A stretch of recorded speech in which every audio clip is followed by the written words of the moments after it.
Let's just go. Let's go. There's too much to talk about today. Alan Ng is waiting in the wings.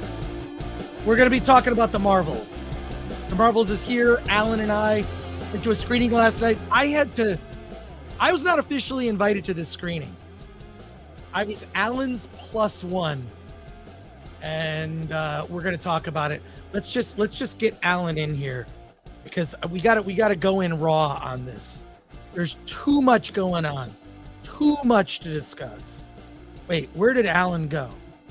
He's here somewhere. Alan, do you love refrigerator? I love refrigerator. Nope. What can I get for you, sir? A boob. At least one. Great choice.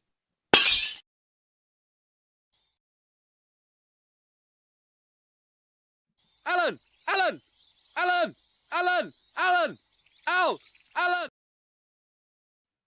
Hey, First, man. We're invited to the Marvels screening. I was uninvited. They specifically told me Because you are a pain in the neck. And you're trying to get them to hard to bend their deny ways. that. Hard to deny that. We had planned this whole show. We're going to talk about all this stuff.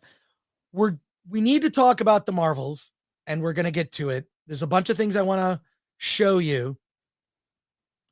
And we should talk about the Hunger Games movie that opens next week. I'll give you my early reaction to it because there are a couple interesting things that I haven't seen anybody point out yet. I'm sorry, to what? What again? Which the new Hunger Games. Oh, okay. The new Hunger Games. We will discuss. But let's see who's here in the chat. I just finished doing the Nooner. And now everyone from the Nooner, I thought they were going to be here, but it doesn't look like they are. I feel like maybe they had their fill of me. So what can I say? But let's see who's here in the chat. Let's see. We've got a new member here. Dafilsta has become a YouTube member. Thank you for that. Willie the Monkey King's music for 2. Hi, Pimp Daddy Gore and Alan Big D Ng. Wait, Alan Big D Ng? Yeah. I don't want to decipher that. I know. I'm trying to come up with some reply to that won't get us kicked off. Well, there you go. And Flav for 10 pounds. Since Frank outed Alan as a paid Disney contributor on the Nooner, would it be easier for Alan if we sent future super chats in shilling? Shillings, yeah. Why not? No, I didn't say. I swear I gave the thing a 4 and I'm still being called a shill. I know. First of all, we got to go through your review. It's great. Like, I haven't even had a chance to read it. There's a lot of stuff I didn't bring up in the review that I could have. Well, you're going to bring it up here on the show as people begin to file in. And but boy, did you spoil the hell out of that out of the movie. Well, I didn't spoil it so much as just confirmed everything that's being talked about. Yeah. This is the thing. There's not much to talk about with this film. Once everybody has seen it on Friday, like, that's it. We will have discussed it. Let me go through some more of these introductory comments before we launch into our official review. Alan has Asian man magic. Is that a thing? Says Wes Ray. Oh, I'm pretty sure. Yeah. Okay, good. Madam Isabel Melvin Wangarada the Fourth. What you need maybe just like a call sign, not your full name. But that's long. That's a mouthful. I don't think it can be any worse than Thor: Love and Thunder. The bar is so low. I'm hoping it is passable. Can confirm worse. From Rumble. Winter Soldier sub-supporter says, please be kind to Brie. Her chemistry show turns to shit after episode 3. There you go. Andrew comments have been saying I need to watch the rest of it. And I'm really? Yeah. I mean, first, most of it is it veers off the book a lot. And then they tell me that it gets better by episode 3, which that comment clearly says it doesn't. Well, gotta say hi to Andrew Mumpetit. We met at Grand Rapids Comic Con this weekend. It was a blast. Had so much fun just talking to people at the show. They gave me a booth, which was pretty amazing. So I don't know, just had a great time. Had a great time there. And it was just really good to connect with people who from their usernames on YouTube. Connect the face to the username. Thank you, Andrew. Incredibly generous. And it was just like fun to hang out. Wish we could have hung out more.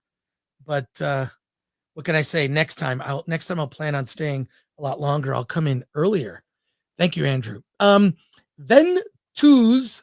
Ventus for 5. Yo, Chris and Alan, fan from Puerto Rico. Salutations from the Latino community. Sorry for the caps lock. I usually talk loud. Well, there you go. Puerto Rico. Wait, do it again, Alan. Puerto Rico. That is going to be made into a video, I can tell you for sure. Thank you, Ventus. Ryan Mills for 199 pounds. Hi from Wales, UK. Love your channel, Ryan. Well, thank you, Ryan Miles. We appreciate it. And also from Rumble, Winter Soldier sub supporter, Ing the Merciless. Oh my God. There you go. But the thing is this, Alan is not like that. Like Alan, here's the thing. We were walking out of the screening last night and everyone was like down. Everyone was like, oh, that was pretty bad. Or like, it was a cold reception after the cold reception. Everybody's walking out and a YouTuber that I know was like, wow, that was bad. Was that worse than Eternals? And I was like, yeah, it's pretty bad. Then that same person posted on social media that they kind of liked the movie. I thought it was a little weird. Weird. It's not, it's not what he was saying. Right. Okay. A few more comments here, then we're just going to launch in. We are going to launch in. And I've got a movie I'm going to see today. I am seeing Poor Things. I cannot wait. It looks like something like The Bride of Frankenstein. It just looks weird. Yeah. I'm pretty sure it's supposed to be based on Frankenstein. Yeah. Bride of Frankenstein, actually. Oh, yeah. So cannot wait. Bobby's World for 2. Ahoy, Chris and Alan. Let's get this show started. Yes. And Patrick Lemire says, Alan is doing a horrible job shilling. Yeah, you gave it a 4. Alan, you're off Disney's list. And Stitch is a member for 2 months, says, thanks for seeing the Marvels for us. I'll pass. We're going to get into it. Can Wolf, the Marvels seems to be, from Rumble, the Marvels seems to be the most anticipated movie of the year. Well, for the people are going to make money off of it, aka not Disney. Well, there you go. And Zodlander says, I hope there are less cats this stream than last time because that cat ASMR was creepy AF. Yeah, well, what can I say? Spidey Sensei 72 says, so far, only the true shills who like getting free alcohol and flights to screening events are giving the Marvels positive reviews. I like those things. I like free alcohol. I like free flights to screening events, but I can't trade that. I can't guarantee that our coverage will be positive. Yeah, that which would is be which is why we don't get those free alcohols and flights. Wow. This is interesting. Jeremy Johns lost it at the Marvels. I'd never heard him swear, says Marco CCS 65. Oh, really? First of all, I've been watching Jeremy Johns for years. I'll have to watch. Is it his latest review? I'll check it out. Because last night I was all on Twitter, and then this morning I was looking through YouTube. I ended up going on G&G Daily, Geeks and Gamers Daily, and then the Nooner. I feel like I've said my piece, but I have a lot more to say. I did hold back on a bunch of stuff. And what have I told you about saving it for the live stream, for the Film Threat live stream? Well, you could have texted me during the show. Stop me. Lance H became a YouTube member. Thank you for that. And Spidey Sensei 72 says, so far only the true shills. I already read that one. And final Lord Thoth, thank you for being here. Says like, share, subscribe, hit the bell for notifications. Sign up as a member, then join us on Discord. That's right. If you become a member to the channel, then you'll be able to check out the Discord. You could become a member for 1 month and then just be on the Discord and like talk with everyone from the chat on the Discord. A lot of good memes there. There's a lot of good memes. This is from Leo Cody. Oh my God, I love this. I have to show this to you, Alan. I don't know if you saw this. I have to show this to you. It's you and I. There you go. There we are. Oh yes. I saw. I think you put that on Instagram. I don't know. I put it on our community tab. On our community tab. There it is. But thank you, Leo Cody. We appreciate all the meme contributions and videos and whatnot. Before we get started, just a reminder to please like, share, subscribe, all of that. We are trying to get to 100,000 subs. We are closing in. We're closing in on 95,000. Will we make it before the end of the year? Not quite sure. We will see. We're definitely, we're definitely on the road and trending in the right direction. A couple things we want to let you know about is Award This is here. Award This is Film Threat's annual party and award show. It is at the Frida Cinema in Santa Ana, California. There is a link in the description to tickets. It is a live show that is on December 10th, which is a Sunday. Gift bags, drinks, step and repeat. We're already getting like a list of filmmakers that are showing up. It's going to be incredible. Come to this event. It is sort of the anti-awards award show. It's really a party. It's a party celebrating indie film. In fact, our award actually has something to say about it. Oh, hey, Oscars, huh? Oscars can suck it. I don't even have a penis. Watch Award This at awardthis.com. That's right. You can go to awardthis.com. There are links to tickets. There's a link in the description. It's Sunday, December 10th, 8 p.m. at the Frida Cinema in Santa Ana, California. And if you use discount code FilmThreat20, you'll save 20% on tickets. All right, let's get right into it.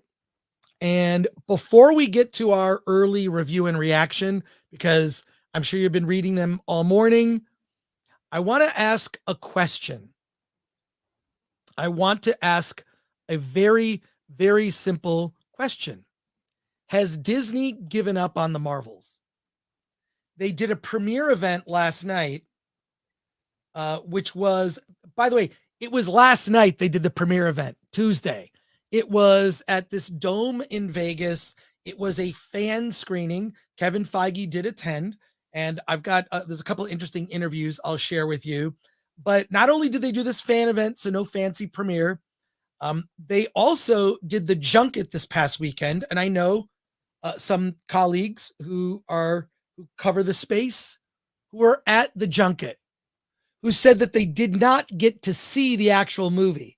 They only saw 20 minutes of the movie. I'm not going to call them out by name, but they did not actually see the film that they were doing interviews for or covering. They only saw 20 minutes of the movie.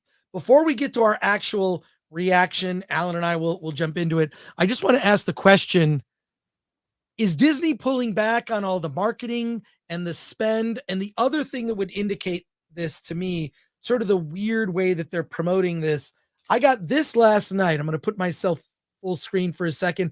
And to remind you, I was Alan's +1. Here's the review embargo, which was 9 a.m. this morning. A little slip of paper to remind you, hey, don't say anything until that time, which is today, the day before it technically screens. What are your thoughts? Just, we're talking purely from a business standpoint, Alan, and I'm going to show you some clips that I collected from Twitter. We're going to look at that, but they've really pulled back. Normally the budgets for these things are huge, right? They're huge. What they're the same price of the movie, basically. Right. Yeah. Usually if you spend $100 million on the movie, you're going to have to spend $100 million on marketing the movie to have any chance of you making your money back. But has Disney just given up and just said, look, we're just going to take the L and move on?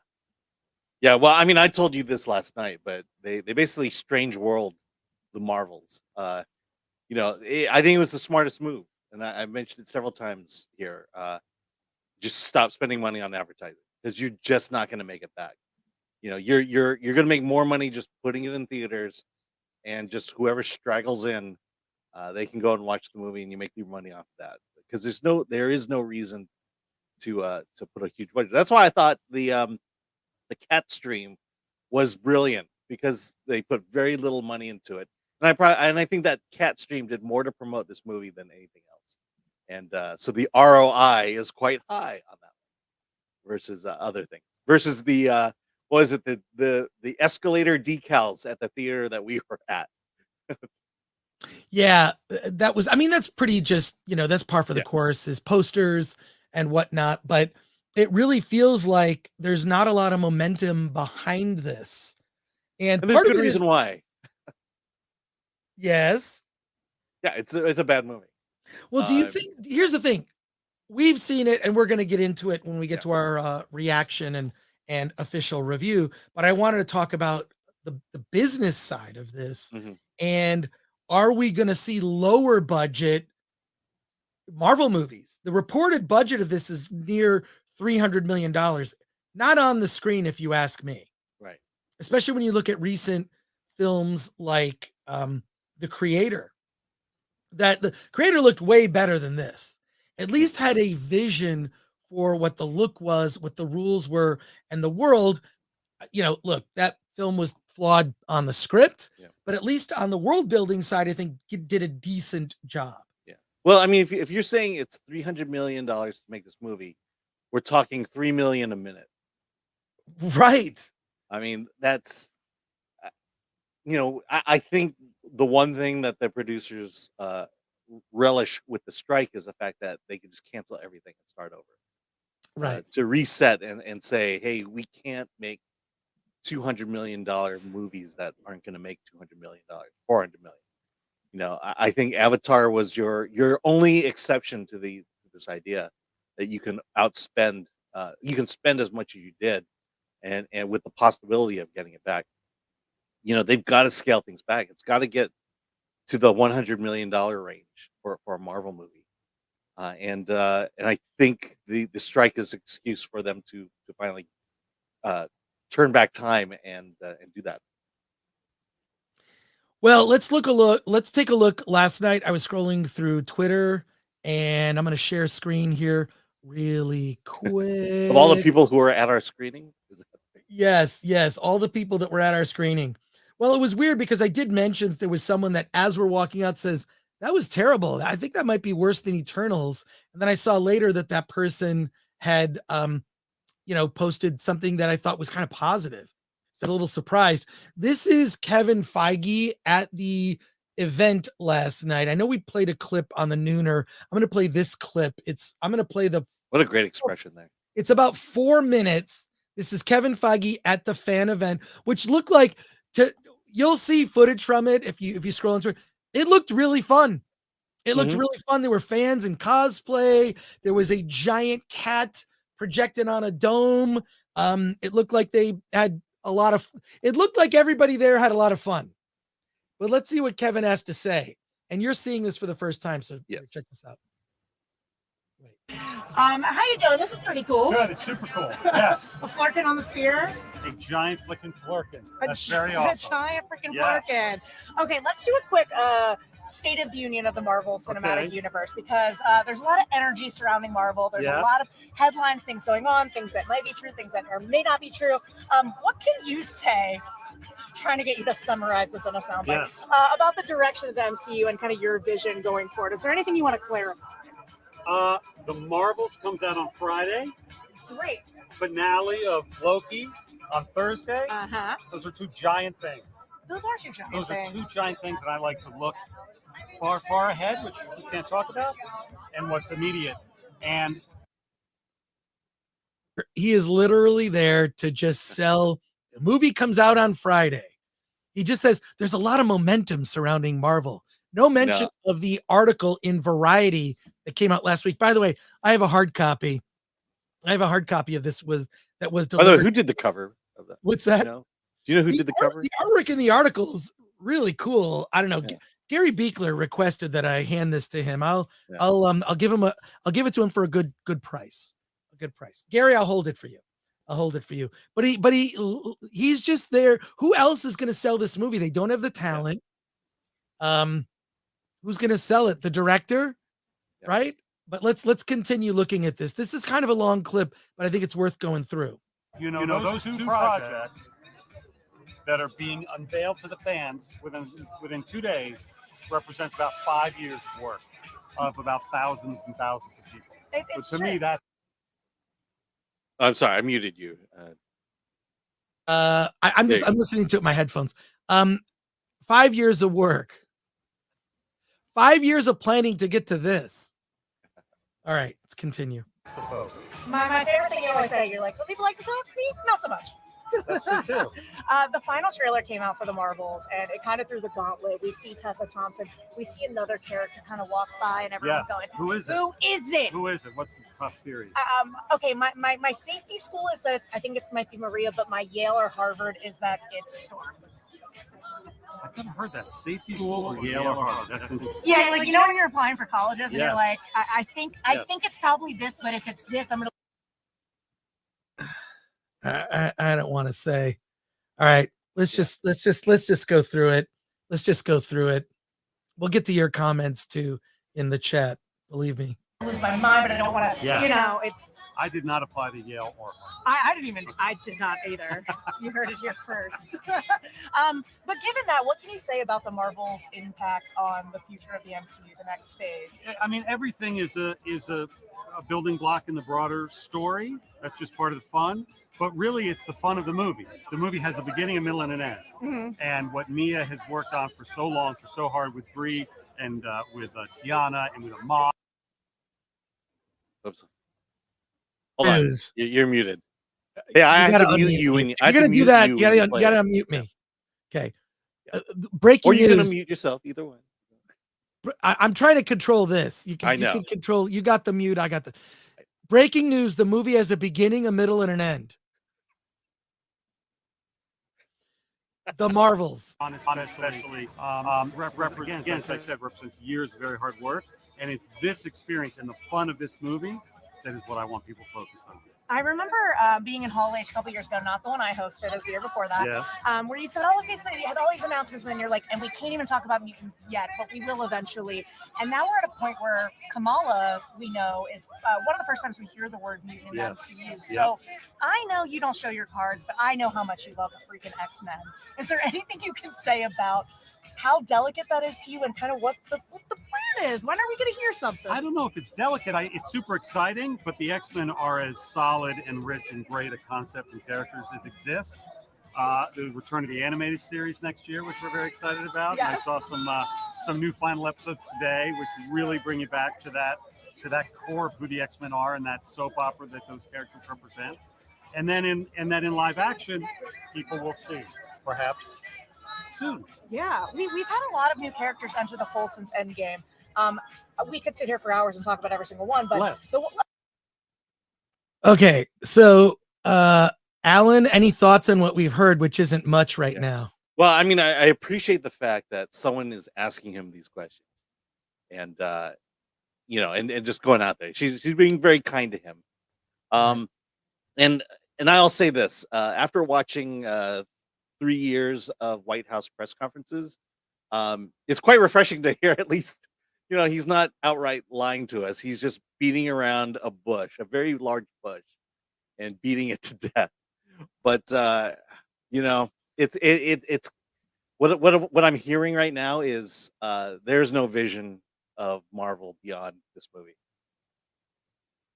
I think the vision. I think they're leading to something that maybe the public and normies have kind of checked out of. Let's finish this off. There's a little over a minute left. Let's check it out. You know what? Thank you for giving me that exclusive. Yes. Oh my God, Kevin! I knew I was your favorite. I'm just gonna pick one out of a hat though. Okay. Harry Styles. We saw him in the Eternals. It's been 2 years. Have you guys had any more talks? Are we gonna see him pop up again soon? He's excited. We're excited. We will see. You introduce a lot of new characters in a lot of movies and a lot of tags. Yes. Yes. Where do the tag folk reappear? Where do question. Yes, and then there's this Taylor Swift, this Dazzler rumor going Right, around. There's right. just so much. A lot of musicians. Hey, pause for 1 second. But It's we need. Well, I was gonna say we Pause need a for 1 Marvel second. musical, but we actually got one. What's it? Okay. okay, so just right there, Kevin Feige needs to be on Dancing with the Stars. 'Cause That's where all of this is leading. He's just finally just going to be on did I Dancing ruin with it the Stars for you? because where else is there to go? I know. Yeah, because Harry Styles. I mean, he is dancing around that issue so much, and it's like, oh yeah, there's talks. We have talks. We're all excited, but nothing. And you know exactly that there's nothing happening with Harry I feel Styles. like someone needs to make a list. We could just make a list off the top of our heads of the different roads they went down that are like, what's going to happen with that? Like, do you remember the end of Shang-Chi? Yeah. Where they have a meeting, they Bruce Banner and Carol Danvers meet up with Shang-Chi and Katie. Yeah. Why? They interrupt their dim sum. They interrupt their dim sum for a meeting about the bracelets. Yeah. Well, what about the big finale of Eternals, where there's a giant celestial head sticking up out of the Arctic? I feel like even the people making Marvel stuff don't understand how many loose ends are just sitting out there for no reason. Let's finish up the rest of this interview and then we'll go to your comments here. All right. Rogers the musical. We got Rogers the Yes. musical, so Yes. never mind. Okay, one specific thing I want to ask you that was in the headlines is this idea that some fallen Avengers could make their return. Anything you can say about that? I know this answer. No. Is that the answer? Yeah. Fallen Avengers returning. Is that a new? I have not literally not even seen that. Is that a new rumor? Yeah, it was like one of the things that were talked about at this retreat where Scarlett Johansson and Robert Downey Jr. possibly returning at some point. We did not discuss that at the retreat. He's the truth. Okay. We're doing a project with Scarlett. I love Robert. He's a part of the family.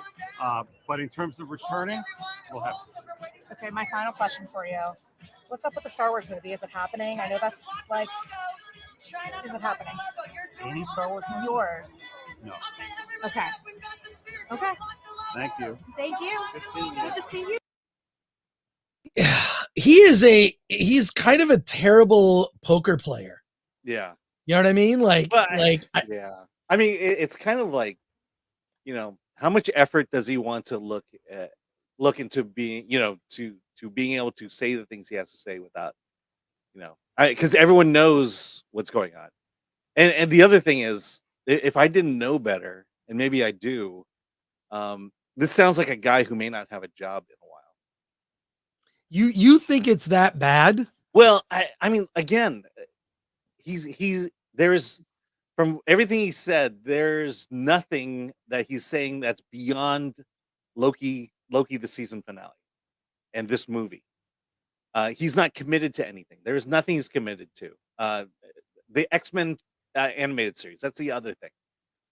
But right now, if you were to ask anyone at Marvel what is next, there's nothing. No one can say anything. And and that usually means that maybe someone's not in talks about the future anymore. And when someone's not in talks about the future, especially with your leader, that usually means your leader's about to go. Again, speculation. I'm just observing what I'm seeing. And I've seen this happen with people where, you ask them what's happening and they tell you nothing. And then 3 days later, they're fired. Well, I'll say this, that, when you work for a big corporation like this and you're planning schedules, you're 5 years in the future. Mm-hmm. You are 5 years in the future. So you're basically planning tomorrow's either mistakes or hits. So they committed to this, as he pointed out. This represents Loki season 2, and the Marvels represents 5 years of work. He said this during this interview we just watched. So they're keeping that in mind. That means right now they're 5 years into their future of what's going to happen. Yeah. So, okay. So she did ask, I mean, again, I appreciate this reporter from Entertainment Tonight because she's asking some really good questions that we know he can't answer. But when asked about the future beyond this, notice what didn't come out of his mouth. Echo didn't come out of his mouth, and Daredevil didn't come out of his mouth. That is really telling, especially with all the problems with Daredevil and then basically going back to square one. I feel like I don't know if Kevin Feige is on the chopping block in terms of his job, but I do know that Marvel as a brand, that's on the chopping block. And I think you're going to see there's going to be some major pivots. We've already seen inklings of that. Echo dropping on day one. We watched the trailer for Echo last week, and it was surprisingly better than expected. At least it looked, but I mean, it's easy to make a trailer look good if you're just showing pieces of it, which could just be all from one episode. Who knows? Yeah. But all of that drops in a day. And then Daredevil's kind of on hold in a holding pattern.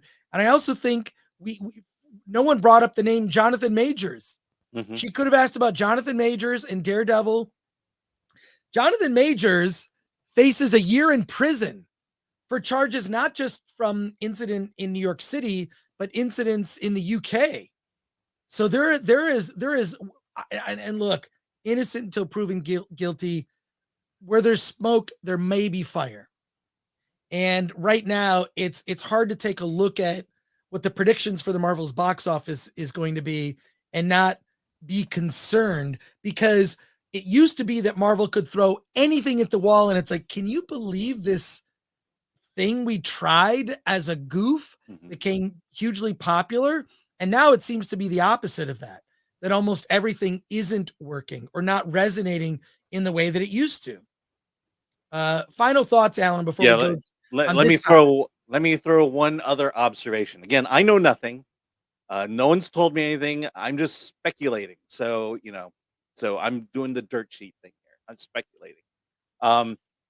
But another indication that I'm seeing is it feels like there's going to be a major shakeup in Disney leadership at the board level. And we've heard the stories about Nelson Peltz and Ike Perlmutter.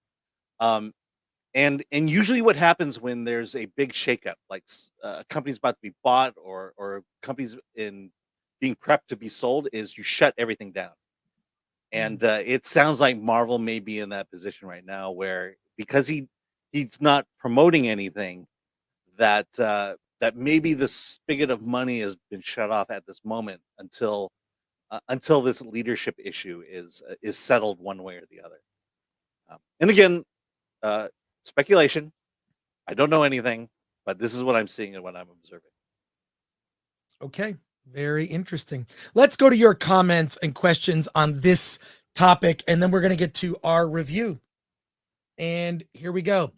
Starting at the top here from Ecoms. Alan is such a wet noodle, lol. It's like he doesn't want to be here. What are you talking about? I don't know. Did you highlight that? I did highlight it. I'm trying to figure that one out. You only highlight comments about yourself. I know. I need the validation. All right. But it's like, this is one of those times where I was watching the Nooner that I forgot. Yeah, I have responsibilities for this, this live stream. I got to get that. Stop it. Thoughts on Fitness with Nigel for £4.99. Hi guys. Forget the dreadfuls. State the case for an Fantastic Four retro movie. If this be Doomsday, Chris, I supered on neurotic on this. It's a Marvel opus. By the way, the Fantastic Four is my gateway comic. When I was a kid, I read the Fantastic Four and Batman, and I was fortunate enough. I mean, I wasn't around when the big Marvel comics came out, but I bought them in reprint form. If you remember the giant size Fantastic Four issues, I would always get those. I loved those as a kid. It was the only way to read the older stories. And I read the story of the coming of Galactus. And I remember that 3 issues was at the time I read them, I was a kid. They were the great. I thought no movie I'm ever going to see is going to be as great as the story I just read. It was so incredible. And if they don't do a faithful adaptation of that, it's that would be incredible. So it's disheartening that I feel like they've dragged their feet on the Fantastic Four for so long that by the time we get to it, nobody's going to care. But I don't have a lot of faith that Disney is going to be able to pull it off. Marvel's going to be able to pull it off in Marvel's current state. Yeah. And then, yeah, I mean, I'll say my gateway into Marvel is the X-Men, and I'll be honest, I've always had issues with Fantastic Four. It came off as always a little too sci-fi for me, a little too ethereal, and that's why I think Fantastic Four, of all the properties, Fantastic Four is the most difficult to pull off right. And like you said, I have no faith in the current administration that they could do the Fantastic Four right. And I think it's I'll chalk it up to the property itself. It's a tough one to get into, and it's a tough one to make appealing to the masses. My opinion. by the way, I'm looking on Twitter, and the Marvels is not even trending anymore. Oh, no. It's all other stuff like Patton. Why is Patton Oswalt trending? It's 'Cause because he's in the trailer. Ghostbusters. Yeah. You know what's trending before the Marvels? Eternals. On mine, it's CM Punk. Very weird. All right, more comments from you in our chat. We have one here from Willie the Monkey King's Music for 5. I think it's universally agreed this sucks. Even RT is disowning the flick. Hopefully lower dollar MCU films. Also, Alan has the big D energy. No creepo. My wife would agree with you. D energy, like a DJ. That's what the D stands for. All right. Ozzy's Robots for 5 says, imagine spending $8 billion for 2 boy brands and feminizing both. Bingo. Yeah. Why would you do that? Fake video game ads are more enjoyable. Business schools will love dissecting this mess. It truly is, between Star Wars, as run by Kathleen Kennedy, and Marvel, which you have to put all of the credit and or blame on the foot of Kevin Feige. I think it's Disney. Disney feminizes everything. Disney is a girl brand, and any brand that's even purchased by the company turns into a girl brand. So There you go. Well, I remember when it happened. I think KTLA was the first news outlet to break the story and to break it actually to Stan Lee himself. Right. And the talk was always that the reason they bought Marvel was because it was a boys' brand. Clearly Disney and the Disney princesses were for girls, and they wanted to broaden that audience and bring it to boys. And somewhere that mission got lost. Right. More comments here. Let's see. Oilers Workshop. I need that Back to the Future shirt, but I don't see it in your store. Oilers Workshop, we are relaunching the Film Threat shop this week. It'll be relaunched by Friday. Go to shop.filmthreat.com. This shirt is in the shop. There's even a variation of this shirt. And my favorite one, which is the Batman logo. So check. We'll talk about it on Friday. But we're relaunching, a big relaunch of the Film Threat shop. By the way, welcome to the 1,200 people who are watching. Yeah, welcome to the 1,200. Yeah, if you are 1,300, if you're one of the 1,300, if you're one of the 1,300 people watching this live, please give Film Threat a subscribe. We want to get to that 100,000 number. And thank you, Oilers Workshop, for asking about this shirt. Alan has a shirt on too. Yes, it's very timely. It says, "Make movies great again." Jake D for 15 of something just sends in 15 of a currency I'm not familiar with. Mega YouTube 99. Hey, good to see you back here for 199. Shrek 5, Shrek 5, Shrek 5. MCU is dead. Shrek 5. Well, there is sort of a Shrek connected Fable universe, right? In a way. And another from Mega YouTube 99 for 499. Walked out of Next Goal wins. The trans propaganda was way too much. Movie was terrible even without all that. Tanka's career is over. Oh, wow. I just got invited to a screening of Next Goal Wins. So did I. So, yeah. That was the Monday mystery movie. That was the Monday mystery movie? Yeah. Wow. I'm seeing it next week. I'll let you know what I think of it. A lot of movies I'm really looking forward to. Poor Things, among others. And Murdoch 86 has become a YouTube member. Thank you for that. A lot of people walk out of those mystery movies just because you don't know what you're going to get. I mean, we should have walked out of that movie. And then when someone tells you what they think it's going to be. Alan, I'm not to blame for that one. I blame Tyler. Tyler made the mistake of, there you go. Yeah. I'd never been so disappointed to see John Cena in my life. Oh my God. And I like John Cena generally.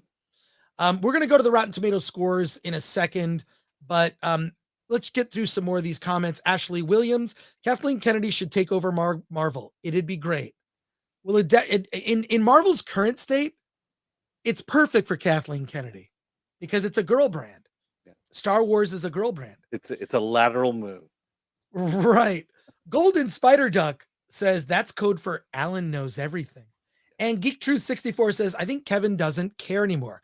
Compare this interview to the interviews in Marvel's early days. You can feel the lack of excitement from Kevin. Well, you can feel kind of like the fake enthusiasm. He just seems he really is there to fulfill a role, and that is he is the ambassador. Yeah. Tom Siebert. He's put in a tough spot, and he can't say anything. He literally can't say anything. Tom Siebert says, actually, this is a valid corporate politics observation from Alan Ng. 100%. Disney dim sum bad movies, says Wookie Fodder. We've got dim sum on the brain. Yeah. Kevin well, I mean, hey, Din Tai Fung is coming to downtown Disney. DTF. Yeah. Rodney McKay says Kevin is giving politicians answers. That's true. He literally says nothing when asked a direct question. He says nothing while saying a lot. Yeah. I also want to give a little shout out to the more than 60 people that are on Rumble watching us live. We thank you for that. Womp Biscuit says any more logos on his cap and he should wait tables at a neighborhood bar and grill. Jake D for 15 of something would have been amazing if they could have done a great movie with Warlock and Silver Surfer. I feel like they've wasted those characters and it's too late. It's too late. MK Solid 82, always good to have you here.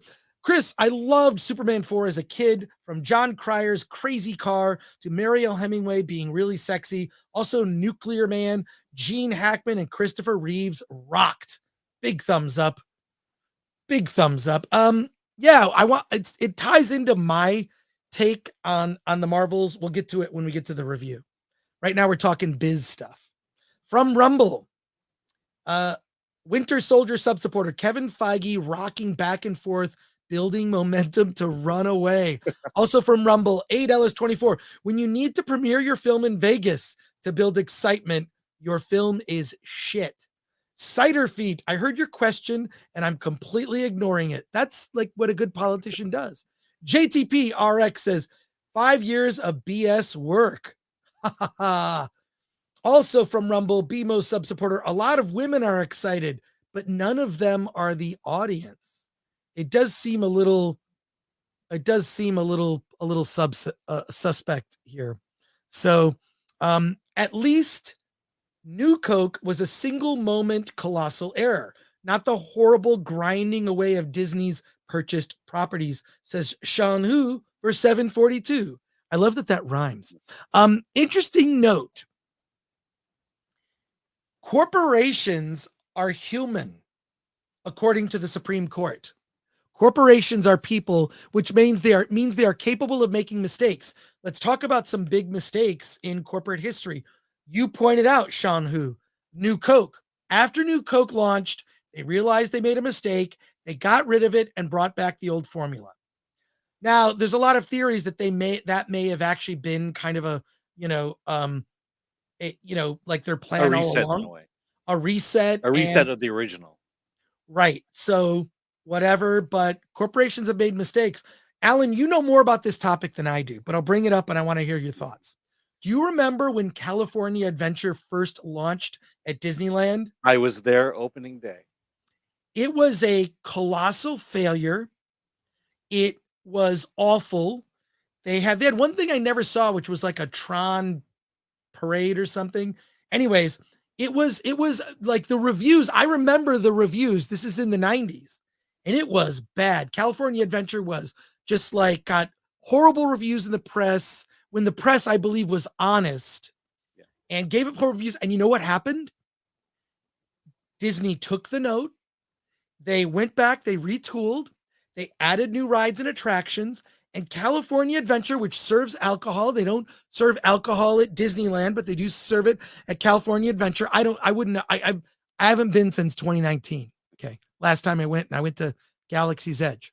But they made a mistake and they made changes. And they made changes for the better.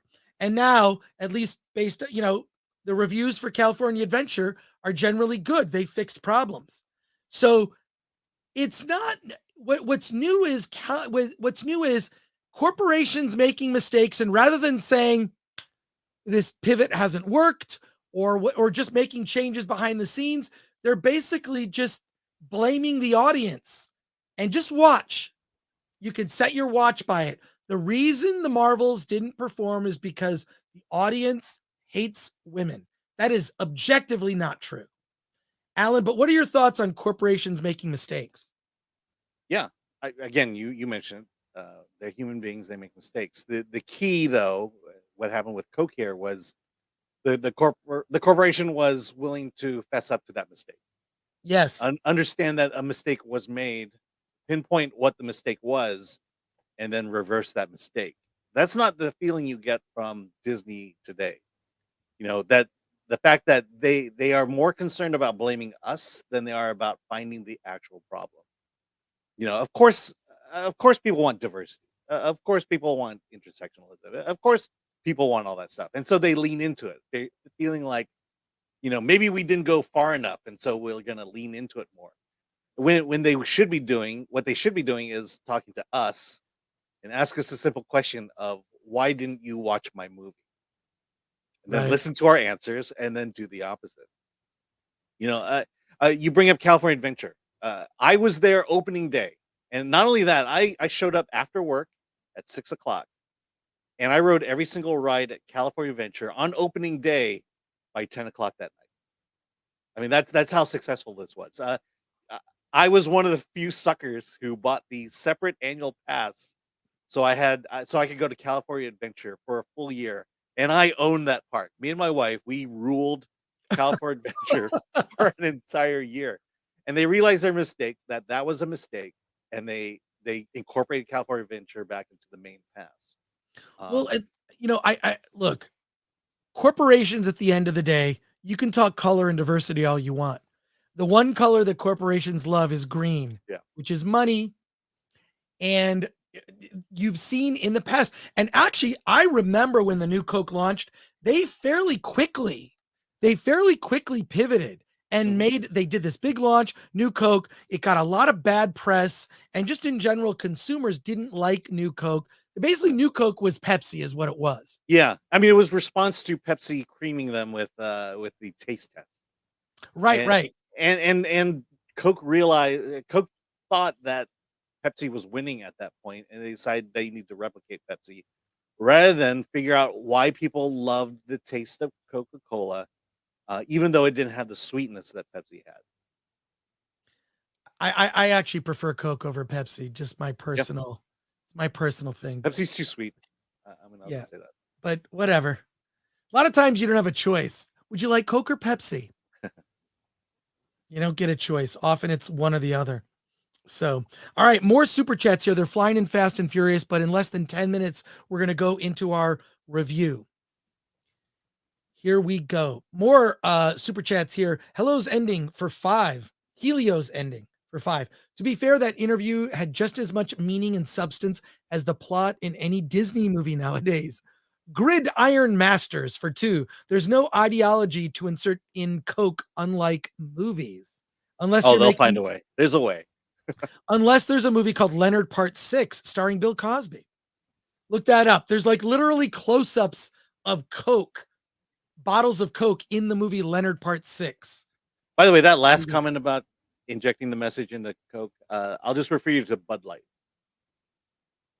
Well, there you go. They pivoted pretty quickly but never apologized to the audience for offending a lot of people who are longtime users of that brand. Well, I mean, that's the problem with beer. Bud Light is they have been unwilling to fess up to their mistake.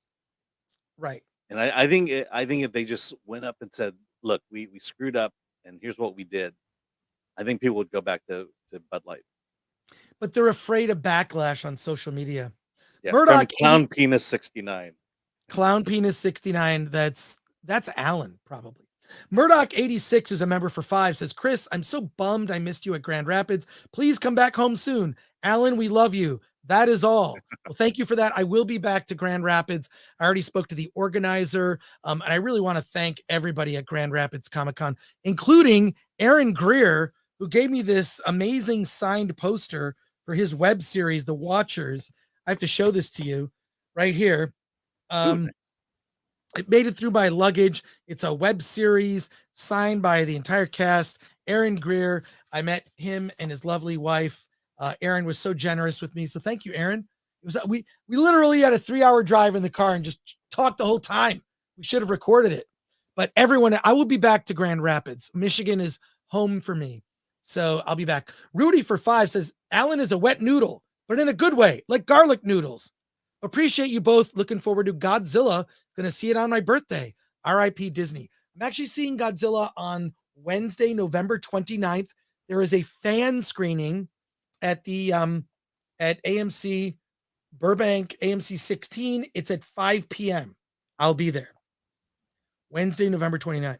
Yeah, I'm maybe seeing it a week from Sunday. Gotcha. Suns and Shadows for 5 says Patton is trending and tweeting and promoting the Ghostbusters trailer, has since deleted it. Incoming problems? I don't know. I don't know anything about that. So he was like promoting. Who cares? I promote stuff that I'm involved in, and he should be able to promote his stuff. That's bizarre. Suns and Shadows, thank you for that info. Charles W. Janssen II for 10. I remember Kraglin telling Yondu, you just got to say something, Captain. New Coke and rum just ain't right. Makes sense to me. And another super chat here from MK Solid 82 for $4.99. Marvel needs to make a handful of guy movies to redeem themselves. Well, they should hire men to direct those movies. They should focus less on the like, is everything perfectly diverse and in balance and perfect so we can tell people how perfect and amazing and perfect we are and how great we are and how awesome we are. Just make a good fucking movie. Sometimes good movies are made by people who can be assholes. Sometimes you need an asshole to rally troops. Are you gonna you're on a battlefield, which a movie can be something of a battlefield sometimes. You might get yelled at. Grow a pair, go do your job. We'll talk about feelings after. As Alan knows, I'm just the type of person that's like, I understand that you have feelings, but right now we have a job to do. We can talk about feelings later. Yeah, and that scene occurs in the Marvels. I see Ms. Peacoffy bursting out laughing after me saying that. She was the other thing is, let's maybe these companies need to ask common sense questions like, why did all the women in the world see Barbie and not anything Star Wars or Marvel? How about that? Wow. Boy, that's like a mic drop there, Alan. But let's see. Yeah, but they won't. Blade 1998 was a gift from God for men. Things are such a mess. Well, I've made it a point to I go to a lot of movies that the sort of like retrospective screenings. I just got tickets for Scarface. They're bringing back the Al Pacino Scarface is coming to theaters. Go to Fathom Events. I regularly go. I'm seeing Monty Python and the Holy Grail in December. Already got my tickets. I regularly go to the Fathom Event screenings to just see movies as I remember them, And JTPRX says facts don't wait. I didn't get to read it. What'd you do? Put it back up. Yeah. Facts don't care about your feelings, especially when the fact is Disney is losing billions of dollars. No, what I'm saying is that like, if you're trying to accomplish something, like if you ever need someone to help you move, have me help you. First of all, let's go. I want to be done. I want to be drinking beer and having pizza that you promised me. And I just sometimes just like, let's go. Come on, here, grab this. Do the like. I don't. I am. When it comes to moving, I'm just like I want to be done so I can be done moving because I don't like moving. And a lot of times you got a job to do. I'm probably not going to be sensitive to your emotions, but the job will get done, and then we can have fun and we'll talk about your feelings. Speaking of feelings, that Star Wars girl says, just got here. How was the Marvels? Your timing It was beautiful. Couldn't be better. I know. I hope you're going to go see it. And I hope you're going to go see it. Anna also messaged me. Did you want to go to LA Comic-Con? I have in December. I have some panels. You could be on a panel. Did you want to do a panel? Message me. You know how to reach me, Anna. Let's get a few more chat comments, and then we're going to pivot to the official review, the early reaction review, because we're going to get a bunch of videos out of this. I hope. Willie the Monkey King's music. Question for Mr. Gore. Do you think after the year of big budget box office bombs that studios will tighten up the budgets, make more character driven popcorn flicks? That is a foregone conclusion. Okay, good. Anna, message me later. That is a foregone conclusion. Yes, you're going to see more like under $100 million Joker types of movies. Two more comments. Anna Taylor, with all the women in the movie, was there a love interest in the Marvels? Kind of. Yeah, like they backdoored a love interest. We'll talk about it. Yeah. Technically, there is no love interest. There's no romantic arc. There is a love interest that is a source of embarrassment for Carol Danvers. And that Star Wars girl says, I'm still waiting on my press pass from them. You can DM me this, Anna. We can talk later. But I'd like you to be on a panel of mine. So get your press pass. And we'll go from there. And final comment here from John Manilang in the chat, hanging out. John Manilang, who's a member. I think the only standout for the Marvels is Iman Vellani. Never saw an episode of Ms. Marvel, but she just comes off as very personable and charming from the interviews I've seen.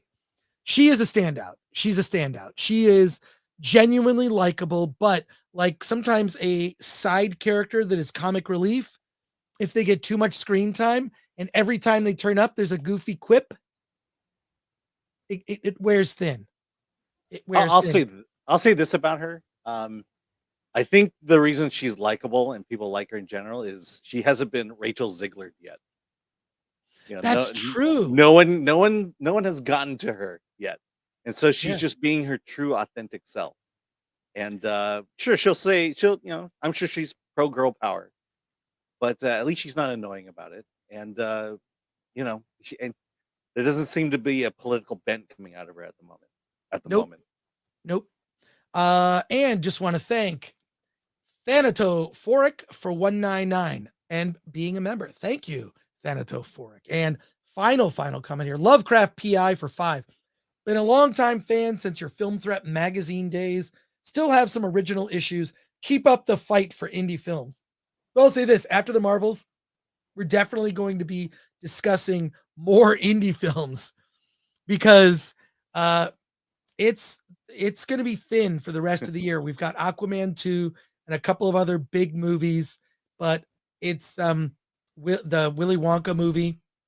Yeah, Wish. We have Wish coming out. Yeah. Wish. But thank you. Hold on to those issues. They might be worth something after this documentary comes out. Going to be real interesting. All right. It's time to pivot. We're going to pivot really quickly here. And we are going to discuss. I only have one picture of the Marvels. Let's just do this. And Alan, here's what we're doing. Alan, it's time to review and give our early reaction to the Marvels. You and I were at a screening last night. I was uninvited to the screening. Thankfully, you made me your +1, which is, it's like something out of a romantic comedy, which this film is not. Alan, tell us the story of the Marvels. The Marvels. Yeah. So So the villain, Durban, she is a Kree, and something horrible happened to the Kree planet. The environment has been thrown into shambles because of Captain Marvel, who destroyed the Supreme One. Is that the right name for it? The Supreme whatever. So the planet of Hala is dying. The Kree people are dying, and Durban is now the leader, and she's going to exact her revenge on Captain Marvel by going to the Skrull refugee planet and steal its atmosphere, and then go to another planet, steal its water, and then finally to Earth to steal its sun. This is the ultimate revenge that she can take upon Captain Marvel. Meanwhile, and by doing so, created a mess out of the jump points that we all know about from Guardians. So in investigating what Durban is doing, we come across Captain Marvel, come across Monica Rambeau and Kamala Khan. And weirdly, because of the actions of Durban, the three heroes there are interconnected. And every time they use their powers, they switch places. And realizing that something crazy is going on, the three have to band together, become a team, and defeat Durban with pure Marvel girl power. And that's our story. That's where we are. And there's a lot of cats involved in it. Well, let's talk about some of the events that are in the film. Effectively, what Darben is doing is going to all of these other worlds, which Captain Marvel has somewhat of a connection to. And from one of the worlds, which is where a group of Skrulls have like an outpost for some Skrulls. It's a refugee planet. It's a refugee camp for Skrulls. She steals the air. Then she goes to another planet, which where Captain Marvel is famous on this planet. She's kind of famous because she married the prince. It is a world where they communicate with song, which you would expect that there would be some huge dance number out of a Bollywood movie. That's fairly lackluster.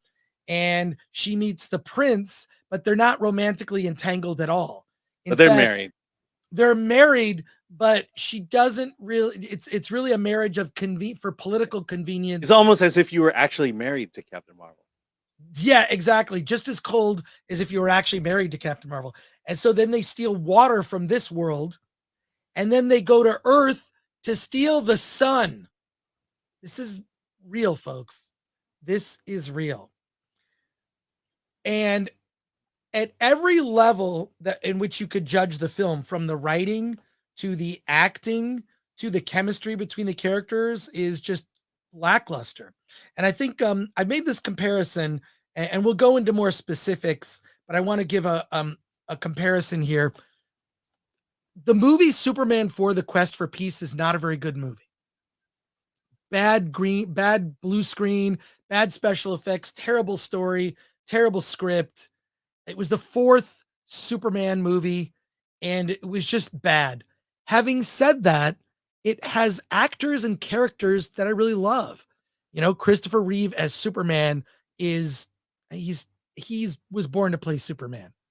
Gene Hackman as Lex Luthor is fantastic. Margot Kidder is so good as Lois Lane. It has people you like. Imagine a movie as bad as Superman 4: The Quest for Peace, except there's no one in the movie to like, with the exception of Ms. Marvel, who is charming and likable. She just is. And that's what this movie is. It is a bad film with, and the thing is you just have to accept the fact that Brie Larson as Carol Danvers / Captain Marvel is not likable, and she doesn't have chemistry. She never figured out this character. And let me explain. If you look at someone like Chris Evans and how he chose to portray Steve Rogers, aka Captain America, he had the heart of a hero before he even took the super soldier serum, right? He had that heart of a hero when he jumped on that grenade at boot camp to save his fellow recruits that he was already a hero. The super serum just made it easier for him to express that heroism. When Tony Stark, as portrayed by RDJ, Robert Downey Jr., was humbled, thrown in a cave, and built this iron suit, there's a character arc that has something to do with the story, and you understand who those people are. I don't know who Captain Marvel is. And I think that she's actually worse in this film than she was in the first movie. And look, you can criticize me all you want. Fine. She's just, she never figured out who the character was, because character drives story. And that's not the case in this. It's this happens, then this happens, then this happens. And that's just a few points I want to make before we start getting into details. Alan, your thoughts? Yeah, I mean, quite frankly, Captain Marvel is indicative of everything Disney's been putting out. Star Wars, Disney itself, the movies, and Marvel. It's all about the narrative. The Marvels essentially have to do a thing. They have to defeat the bad guy, get her, magical bangle, and work as a team. And of course, there's issues about the team, but there's nothing really deep or interesting about that. They spend a lot of time with this idea of like Monica and Carol have been avoiding each other for a long time, long before the blip, and it just struck me as odd that Monica is holding this grudge against Carol because Carol never came back for her, to be her friend and to watch her grow up. Because what was Carol doing at that time? She was saving the universe. But no, this kid is being so selfish that she misses and holds Carol responsible for not being there for her by being the absent aunt. And to me, this is indicative of this movie is that it tries to build these stakes without ever earning the stakes. This idea that Monica hates Carol because she wasn't there. It's summed up in a few minutes, and then it's resolved later in a few minutes. They don't understand stakes. Another minor spoiler here is that it was Carol who basically destroyed Hala. By destroying the Supreme Intelligence, she destroyed the planet. Well, when I first started reading X-Men, lo and behold, Jean Grey did the same thing, and they executed Jean Grey for that. There are no stakes here. Everything here is all at the convenience of narrative. The things they do with Goose and the Flurkins, it's all convenient narrative. It's this whole movie is essentially all fluff and no substance, and that's why this movie is a horrible movie, because it's just carrying you along in a story that some people thought was cool, while giving you nothing but an empty feeling at the end of it. And that's pretty much sums up my entire feelings about this movie. Myself as well. It's just, I don't know who was asleep at the wheel that thought when they read the script that this was clever, because one of the things that I think has been done very well is the cosmic version of the Marvel Universe, which was created by James Gunn. He was the one that created the look, the tone, did the world building, and the rules behind the cosmic world. The rules, how it works, there's no warp speed, but there are effectively these portals, and you can jump through the portals to get to other places in the galaxy fairly quickly. And this is how it works. There are all sorts of, there are Ravagers, there are all sorts of types of civilizations. And whenever James Gunn would bring in a new civilization, he did a good job of doing the world building. The world building is just not here. And what it does is it borrows a lot from Guardians, and it really wants to be Guardians, but it so falls short. It so falls short. I think part of it is also like, I get the feeling like a lot of it is too, like that it's like this movie was written by someone who'd never read a comic book. Like how the rules, how that like look, you need rules also to buy the reality. The rules are important. You can break them a little bit, right? Generally, rules that are established are broken in the third acts. Well, I mean, look at the But- whole swapping thing. I mean, the entire first 2/3 of the movie is all about them being able to swap places. But there's Right. but please explain to me how that works with their light-based powers. Again, it's there because someone thought it'd be a cool idea if they just swapped places, and they just wrote it in and tried to find some kind of explanation that no one understands and no one can explain again. And that just goes to the fact that whoever wrote this, the committee that wrote this, they don't understand comic books, and they certainly don't understand physics. And not only that, the rules for the switching are not as clearly defined as they Mhm. should be, because they still use it happens sometimes, but not all the time. Yeah. That's the way I saw it. And did you notice? Okay, because my understanding is Ms. Marvel gets her powers from the bangle. So when the bangle is removed from her, I won't spoil how or when. Somehow she's still able to use her powers. Yeah, that doesn't make any sense. Yeah, and again, everything is done for the sake of narrative, as opposed to you've got to have these rules to confine that narrative, so that you just can't do whatever you want. That's why some people would say Superman is a weak character because he's too powerful. Well, Captain Marvel in a sense here is the same thing as Superman. She's too powerful and there's no rules behind her, which is why they had to create kryptonite. There's also, and I think it's important sometimes to you do want to be able to understand how the powers work and because it's not just about the powers, is what are the weaknesses. Mhm. Superman's weakness is kryptonite, right? If he's in the presence of kryptonite, he loses his powers. He becomes weak. But Carol Danvers' powers are not clearly defined. Yeah. She I'm going to say even Monica Rambeau, she sees light. So how does that make her basically Kitty Pryde and be able to change her density? Correct. Nothing is explained, and it all exists for the sake of progressing that narrative. If it's like the original Batman series, where Batman's utility belt always had the thing that was going to save the day, and it just happened to be there, such as shark repellent. Right. Who had the foresight to put shark repellent in the utility belt that morning? Well, by the way, it's bat shark repellent. Yeah, Alan. bat repellent. Yeah. But ultimately, this feels, just to have some final thoughts on this, and then we're going to go to your comments and questions. This feels like a Disney Plus special. It's shot like a TV show because most of the people are shot in medium shots.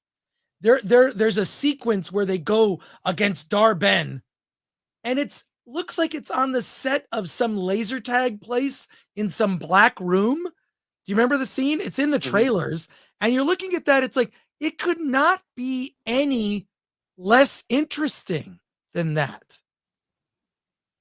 Yeah. So, I've got to say something about Dar-Ben though. Okay. You mean another weak villain? Well, I'm not even going to refer to the villain itself. I mean, it felt like to me that someone made a decision to make the actress, I forget her name right off the bat, Zawa Ashton. Someone said, we need to make her look ugly. Let's take an attractive person and just do everything we can to make them look ugly. Her hair is silver and scraggly. Her uniform has no form to it. It flatters nothing. It doesn't even feel it doesn't even feel like it's useful. There's no utility of it in battle. And then whatever they did to her teeth, to this day I don't understand what they were trying to go for. But it was like literally taking a beautiful person and make them ugly for no reason at all. Yeah, it's I mean, Marvel has had a problem with villains. It's like, here's the villain of this movie that will be defeated at the end of the movie. Well, once you've done that so many times, it gets boring. The reason that Thanos was such a real threat is it's the first time that we've seen a Marvel villain win. Yeah. And leave our heroes, well, half of the heroes, left them to dust. So it seems like every villain is like, well, the villain's just going to get defeated at the end of the movie anyways. It's the same story over and over. I think audiences have grown tired of this story. Currently, at least, could you bring up Rotten Tomatoes, Alan? For some reason, I'm unable to share it. Okay, let me. The reported budget of this movie was $274.8 million. This is what they're saying the budget was, and it's currently around 58% on Rotten Tomatoes. That could be wrong. Yes. Did you bring it up? I will right now. Okay, great, thanks.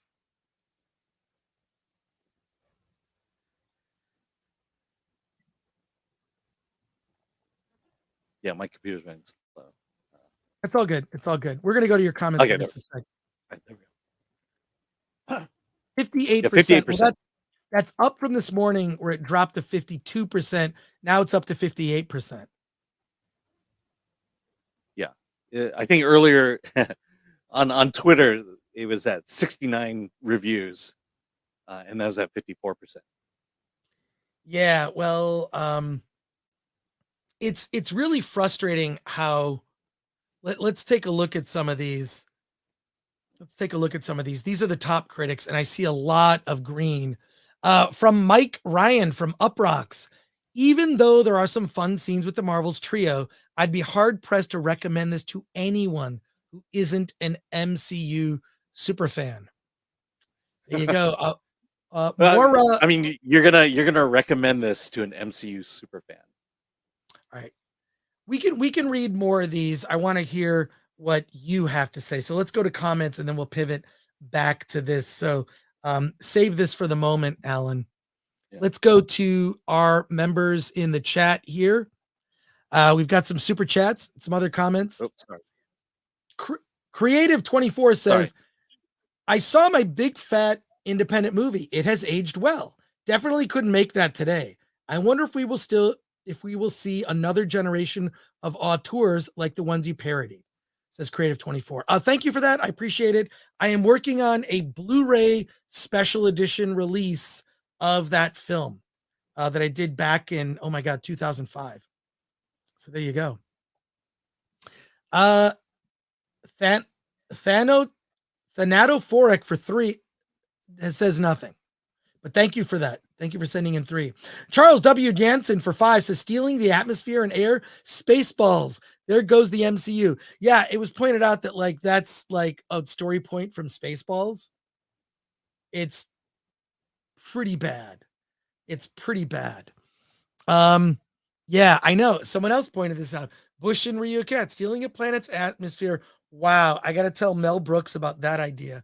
Here's the thing. This is why it's important. It's really important that people who write this stuff have a sense of film history. I'm going to go on a rant for a second. I have to.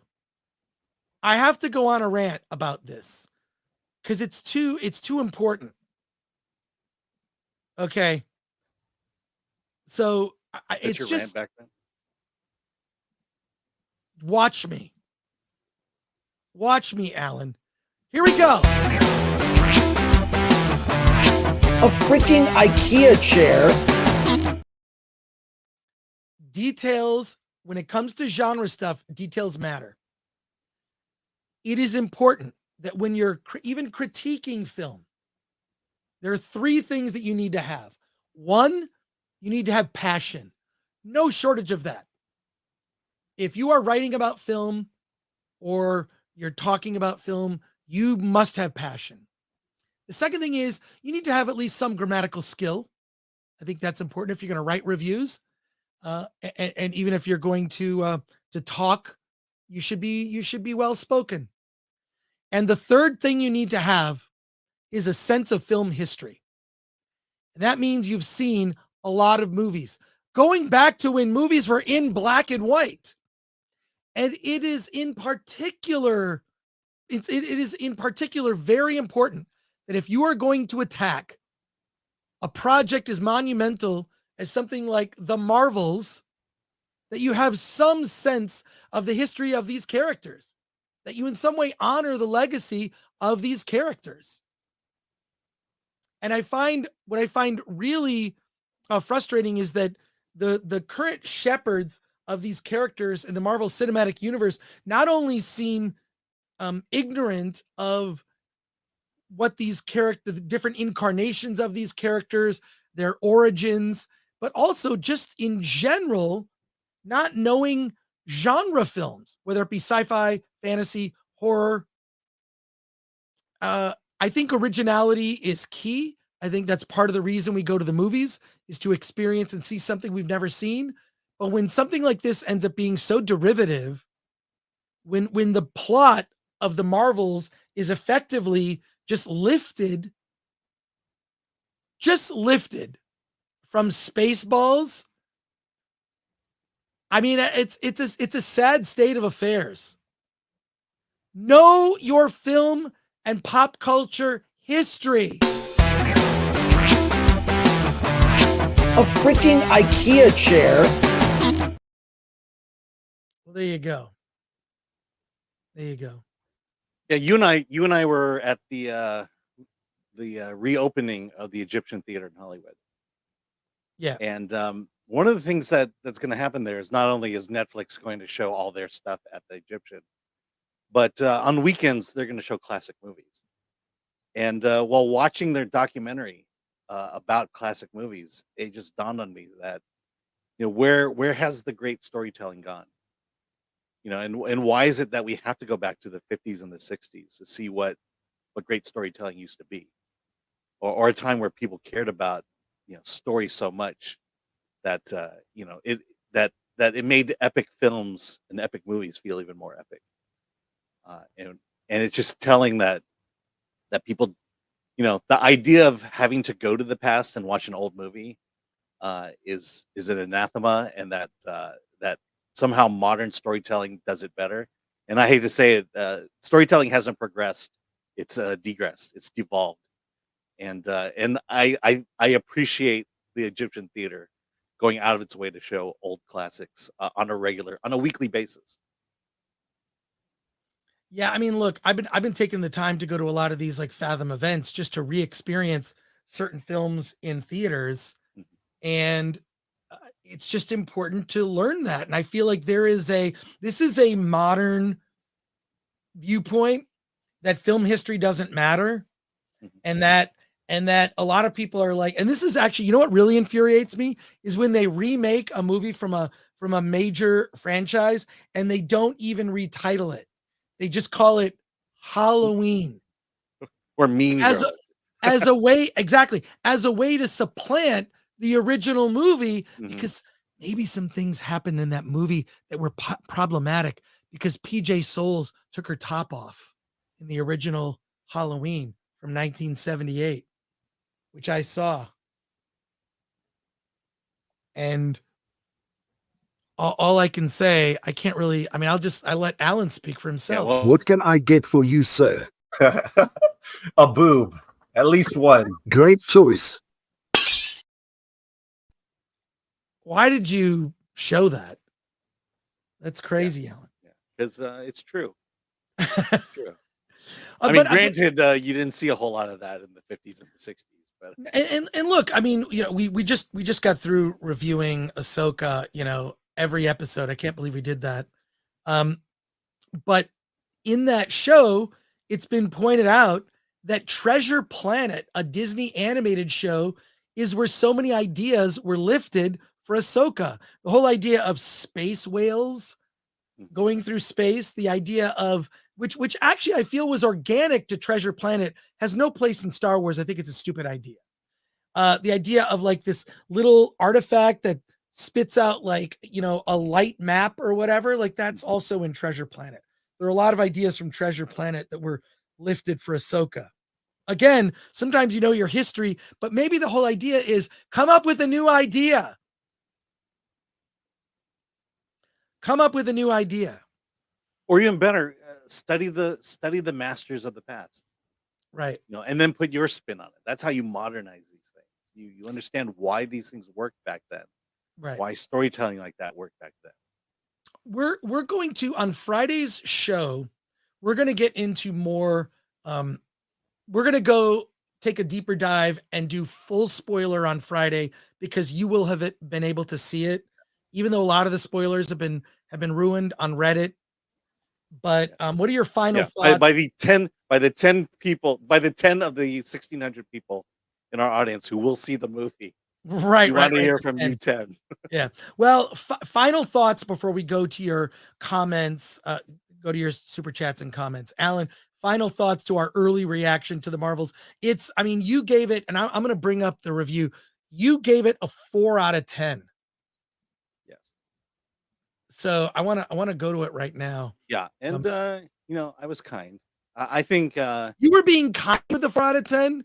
Here it is. The Marvels. Here, look, it's a review by Alan Ng, who I'm talking to now. And look, 4 out of 10, and the big reason why is white tank top. What about the white tank top? It was there. And well, it looked amazing.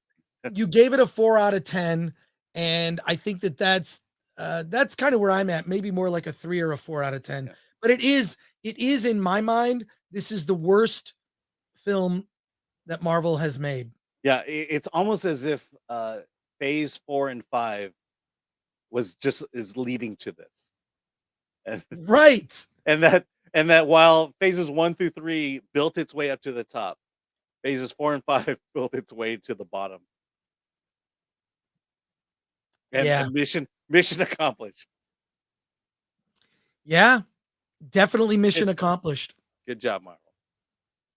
All right. Well, go read Alan's review. It's at filmthreat.com. If it's not on the front page, just search for The Marvels. It's there. Let's start with some super chats here from you. We want to hear what you think. And as I said, Friday's show, we're just going full out. Tom Siebert for 5. First ever super chat anywhere because of older movie knowledge. Saw the 1955 film noir Kiss Me Deadly a couple weeks back. Blown away. Have you seen it? Years ago. One of my favorite old films from that, another film noir, is DOA, where a guy gets poisoned and has 24 hours basically to solve his own murder. Really, really great, great old film noir. But Kiss Me Deadly, I saw, a long time ago when I used to go to retrospective screenings in Detroit. Haven't seen it recently, but would probably go to a screening if it was around. I feel like in the next couple of years, as Hollywood kind of figures itself out, we're going to be going to see a lot of older films. Yeah. Older films are going to become even more popular. Older films are going to become popular to normies. Whereas I've always been the film nerd that's like, I'm going to go see the screening of Monty Python's Holy Grail. That is a classic. It is a classic. Yeah. But thank you, Tom, for that. And thank you for your first ever super chat. Chaos Knight 06 for 5. With the release of Pandaverse making the decline of Marvel mainstream, do you think the MCU is recoverable? Wakanda Forever killed it for me. Well, the big problem with Wakanda Forever was, one, they should never have killed T'Challa. They should have recast the character and made a purely Black Panther movie. The second thing is, I don't think it's recoverable at this point. Mm-hmm. I think that the only way to make it relevant is to have it go away. So this is a question worth discussing. Alan, how do you fix Marvel now? And we'll make that topic for the last third of the show, the last chunk of the show. But you clean house, you get rid of all the leadership, you get rid of all the creative directors and people in charge, and then in 2025 you start all over again, and you just start over. Don't go back into the past. Don't bring up Robert Downey Jr. or Scarlett Johansson. Just start over and make a good movie. Maybe if you have a chance, make a Hulk movie or something like that, but just start over.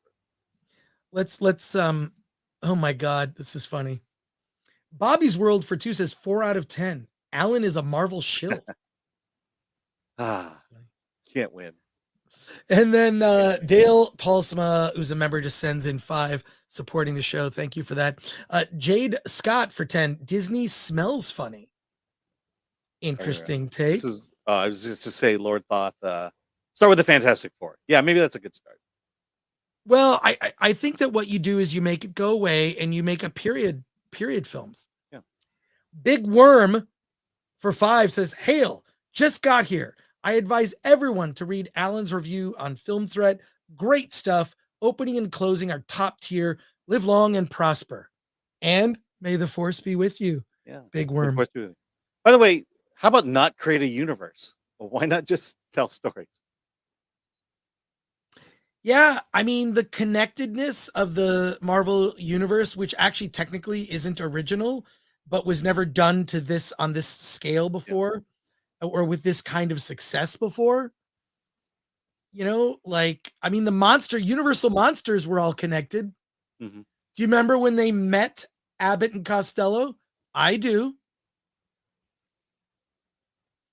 No one remembers those movies except for me. Bush and Ryu Cat for 5 says, comparing any Disney Star Wars movie to Spaceballs is fair. Mel Brooks both made fun of and wrote a better Star Wars than Disney has, especially Disney recently. I mean, for sure. Merchandising. Bart de Bois Blanc for 10. I saw Nosferatu for my birthday at the Texas Theater with live music. Old movies are still great. I have a recommendation for an old film. Go see Buster Keaton in The General. Probably one of the greatest silent films ever made. It is Buster Keaton on a train featuring spectacular footage that could never be made today. You could never make it today because it's so dangerous. They would never do those stunts. There you are. By the way, I saw King Kong at the Texas Theater with a live band. That stuff is always great. I love that Alan's review has a beginning, a middle, and an end. Yeah, I could write for Marvel. Systemic 776. Yeah. Guns are banned in Australia. Thoughts? Says Adam for 299. Not really on topic. I don't really have thoughts. But thank you for the thank you for the 299. I don't have any thoughts except I live in a country where guns are legal, and I'm very happy about that. All I'd say is it helps to live on an island. Yeah, it helps a bit. But thank you, Adam. Ozzy's Robots for 2. I'm 200 episodes into One Piece anime. It's riveting. That's great to hear. I watched the One Piece live action. I thought it was fantastic. And I'm looking forward to season 2 of the live action. So there you go.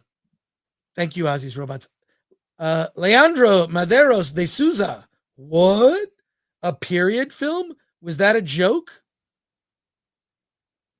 I'm just going to leave that out there. I'm not really going to touch that. I don't get it.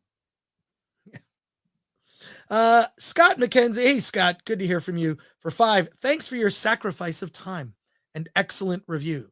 When do you think these properties can get a revival or back to good storytelling and characters? I think we're years away. When it comes to Hollywood, I think we're years away because the bottom has fallen out.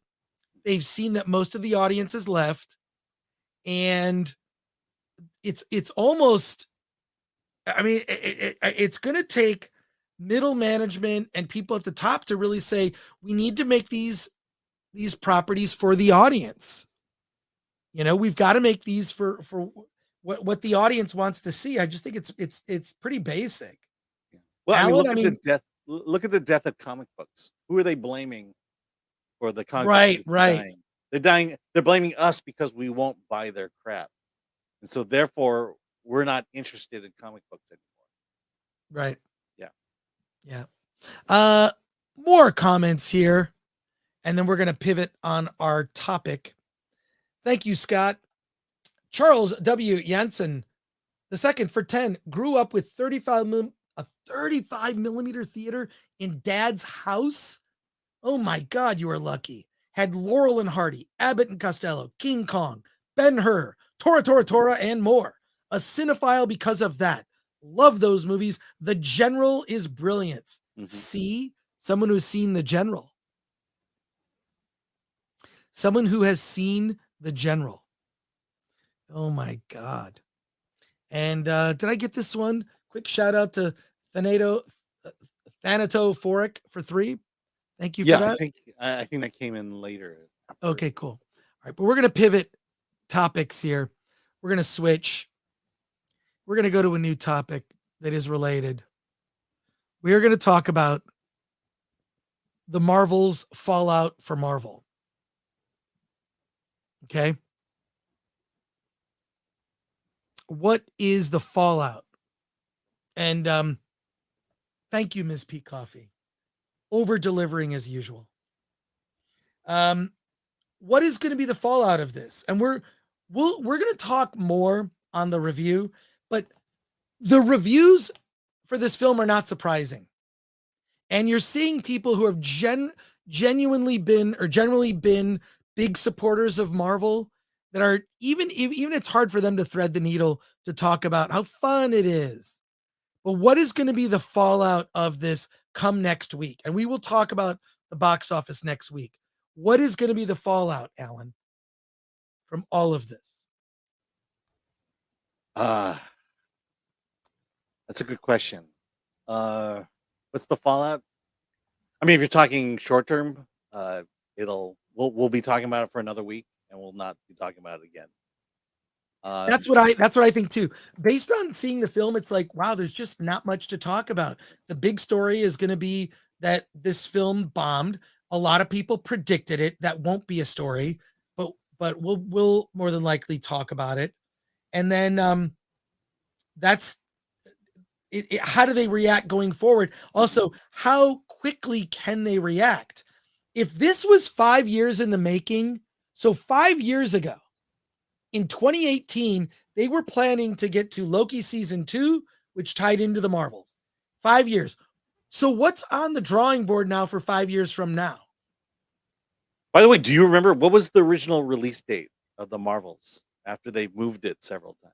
They moved it 5 times. I don't remember what was the original release date. I mean, okay. I mean, we'll give them a pass on COVID, but I mean, it had to have been 2021, late 2021. Yeah. Is that right? Or what? Maybe it was early 2022. Yeah, that sounds more like it. Right. But I just what's the fallout going to be? One, I think more stories like this. More stories from Variety. Like this one. Is Marvel in trouble? And this story was somewhat polite, but there has to be behind the scenes some discussion that this is not working. This new direction is not resonating. And by resonating, to me, if the box office is democratic because you decide what to spend your money on, you decide not just if you see the Marvels, how many times you see it, or are you ignoring it?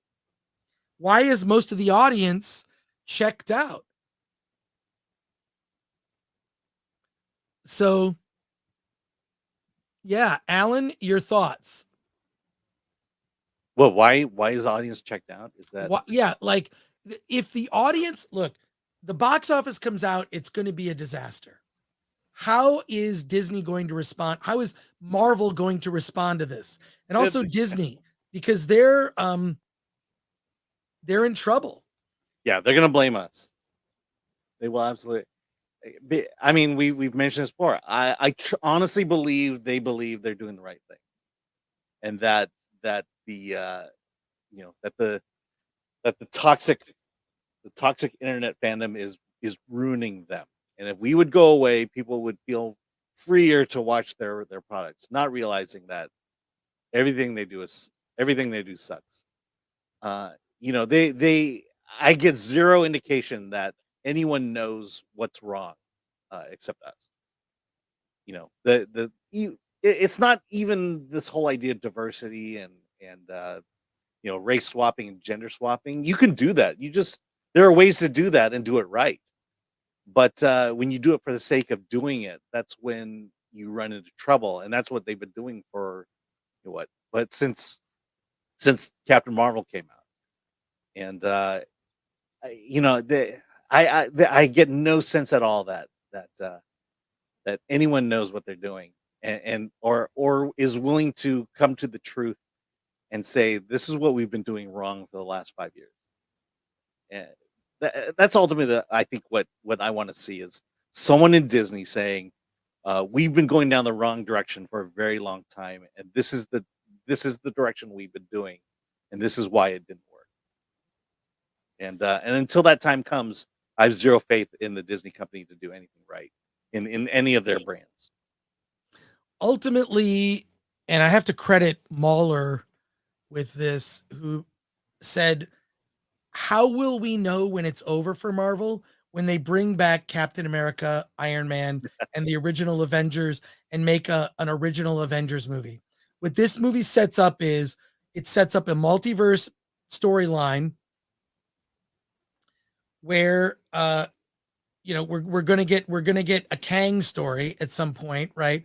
The end of that, whether it's played by Jonathan Majors or not, is still too soon to tell, because that court case has him facing 1 year in prison. The other thing is, it set up a young Avengers. Two things in the post-credit scenes. Are they going to go that way? Are they just going to forget it? Do you know how many things they've forgotten? Someone needs to make a list. Somebody made a list of all of the different Star Wars projects that were announced that never happened.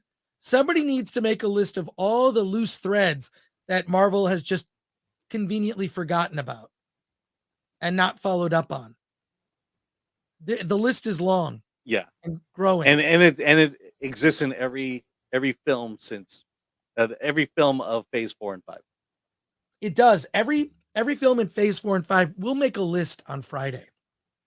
Like, if you think about it, what there are no plans for any sequels for any of the movies from Phase 4 and 5 that wasn't a sequel in Phase 4 and 5.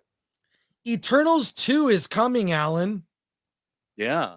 The Marvels 2 is coming out. And the other thing is, it's really interesting is, like, how did this movie cost so much? You saw the film. Do you believe that this cost nearly $300 million? Why? Sure. I mean, if you believe everything about the reshoots can't be cheap. We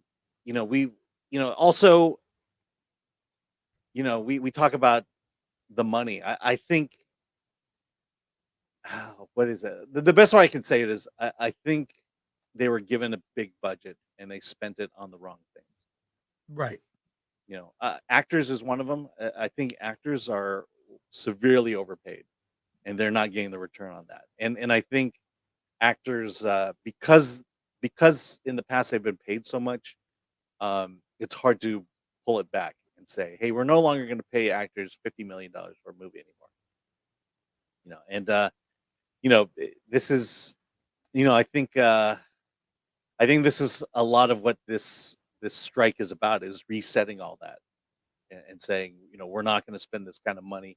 We're not going to go into these kind of budgets anymore.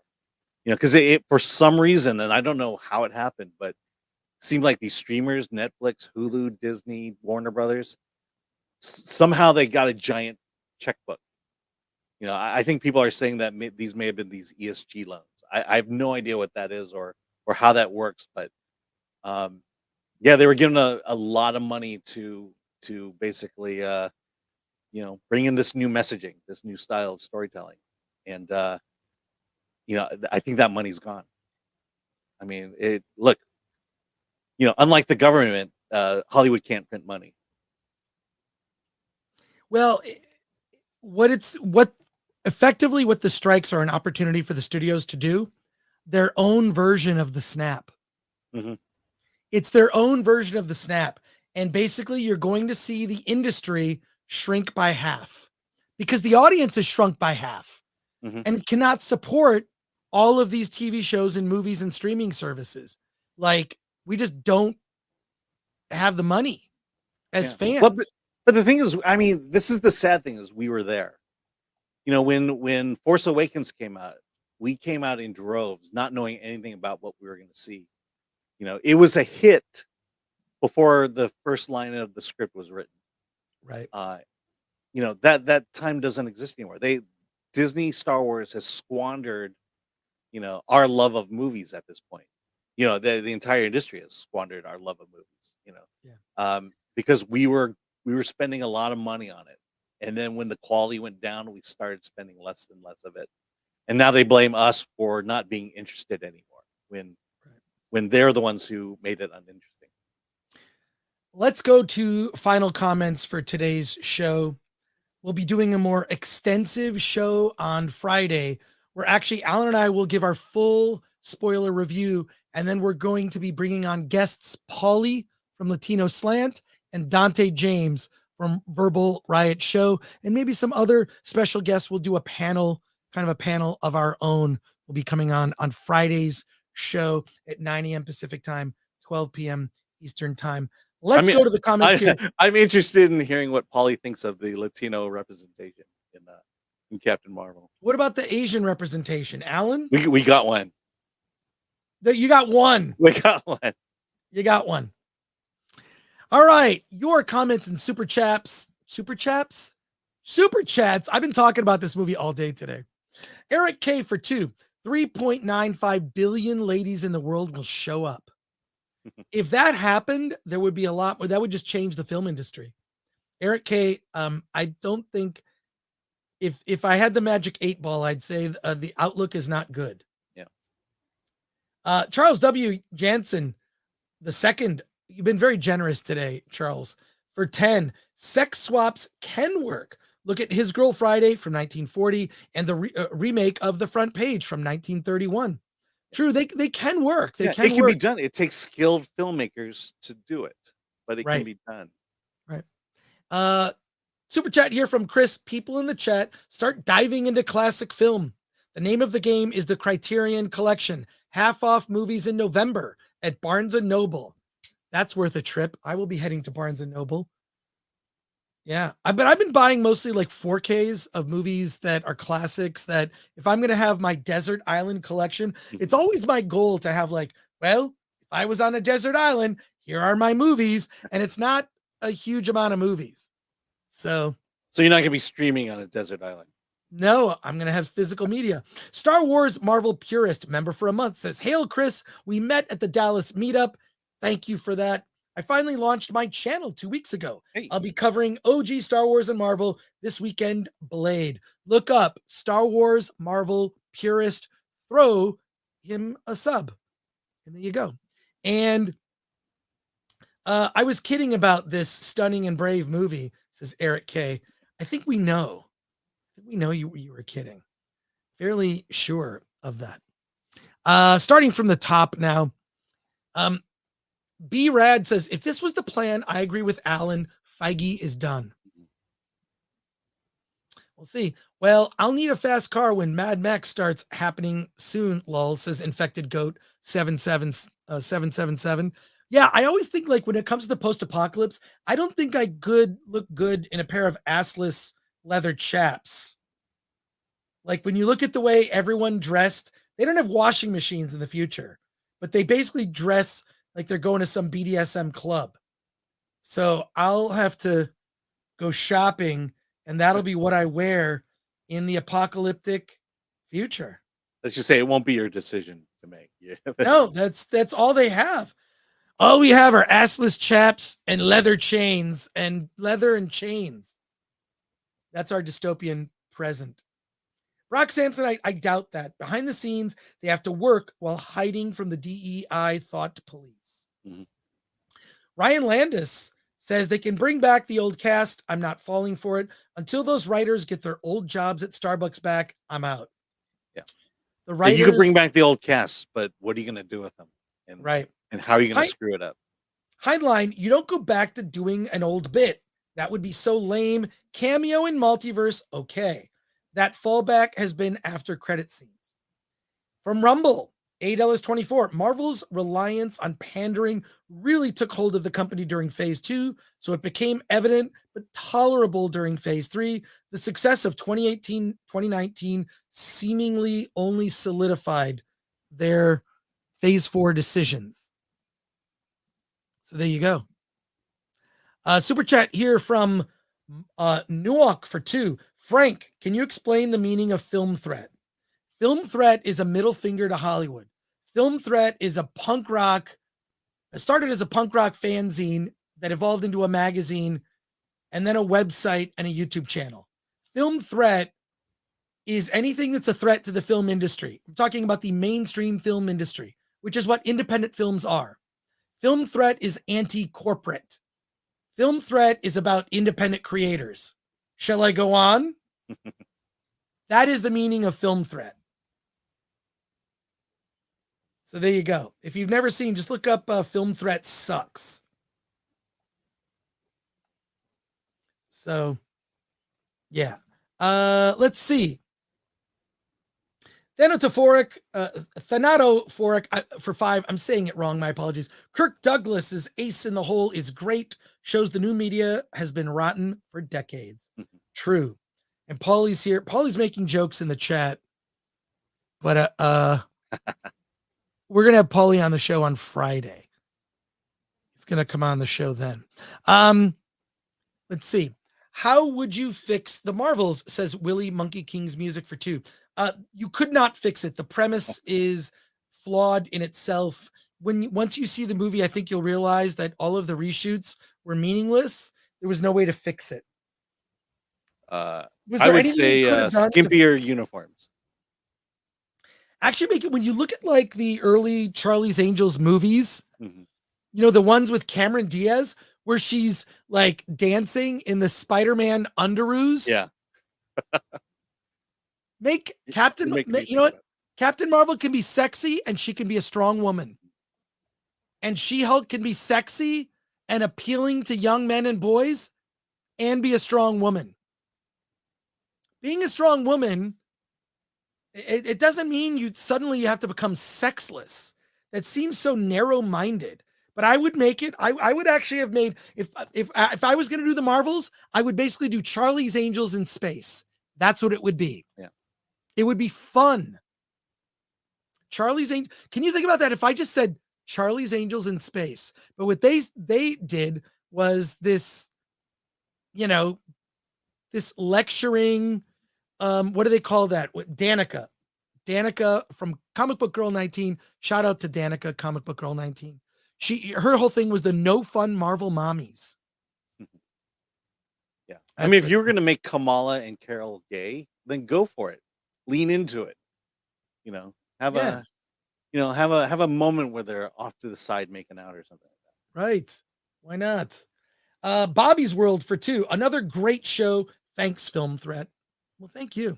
Well, I'll say this, like, you know, like even Guardians of the Galaxy, it had romance. Gamora and Star-Lord, they were romantically involved. It was humorous. It was funny. There's nothing, I mean, Gamora was objectively sexy. So was Nebula. Look at how different Nebula is from the first 2 movies to the last one. They put her in this dumpy outfit on purpose. Okay. Apparently my Kamala Carol ship is not playing well in the chat. What is it?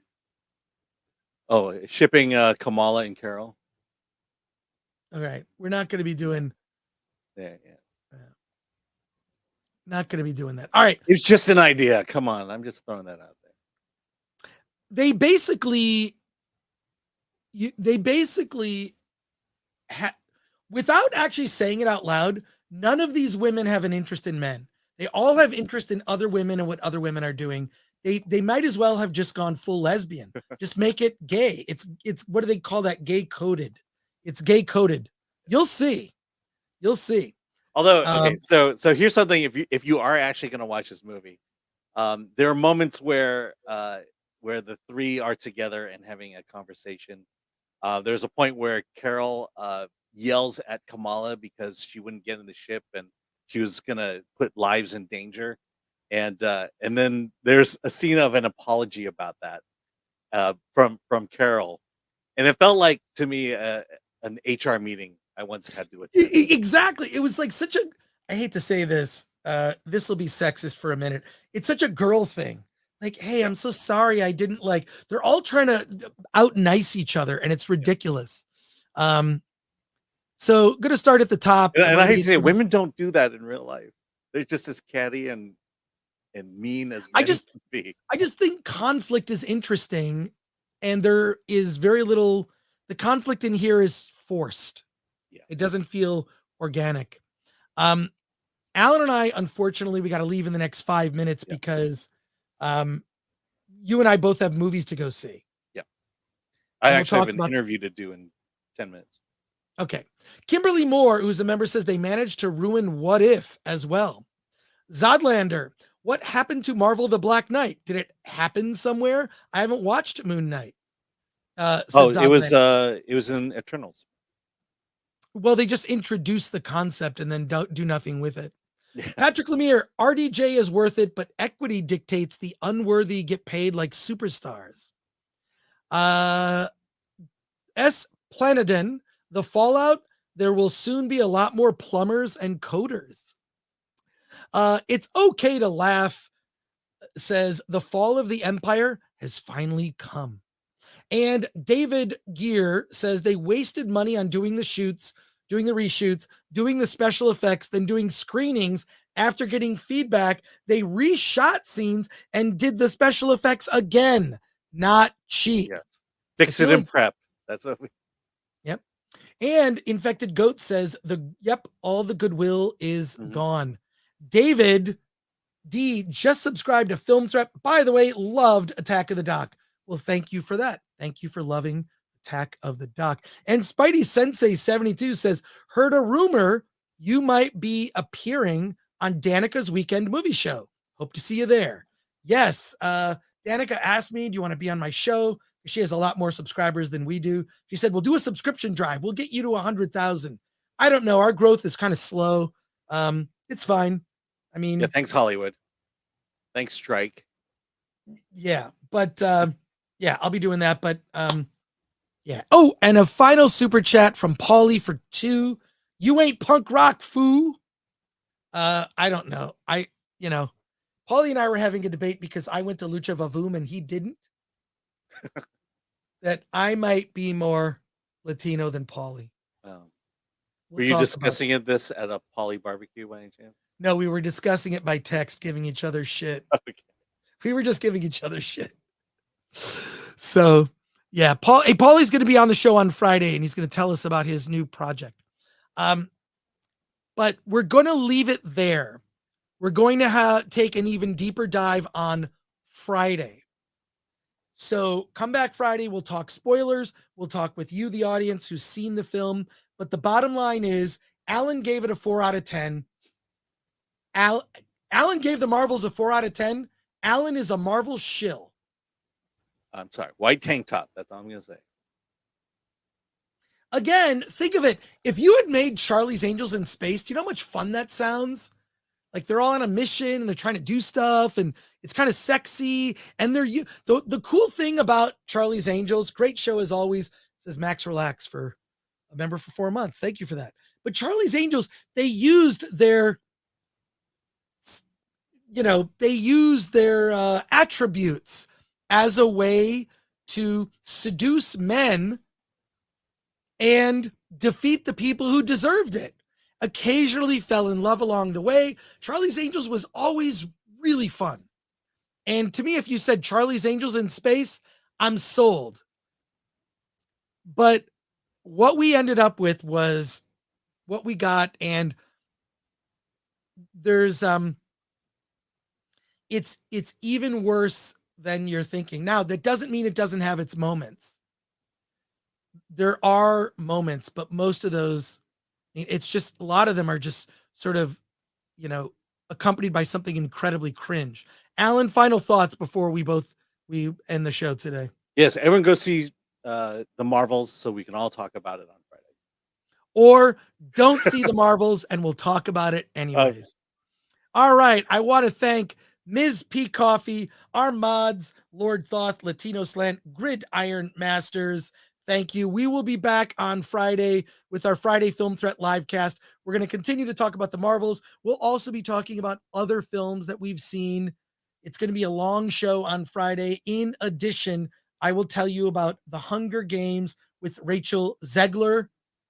Some things that will surprise you about that film.